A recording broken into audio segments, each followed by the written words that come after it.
To change the transmission fluid on your Sportsman 450, follow these steps. Park the vehicle on a flat, level surface. Ensure the vehicle is in park. Set the parking brake. Place a drain pan underneath the transmission. Tip: place a rag in the bottom of the drain pan to prevent the splashing of fluid. Clean the area around the fill plug through the left rear wheel well. Remove the transmission fill plug and set aside. Clean the area around the drain plug.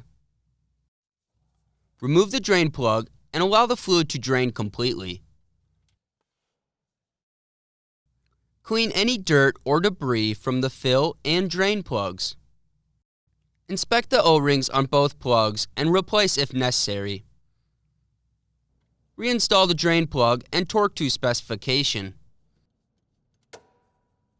Fill the gear case through the fill plug hole until fluid reaches the bottom of the threads and begins to spill out. Reinstall the transmission fill plug and torque to specification. Clean any residual fluid off the vehicle and inspect for leaks. Dispose of the used fluid properly.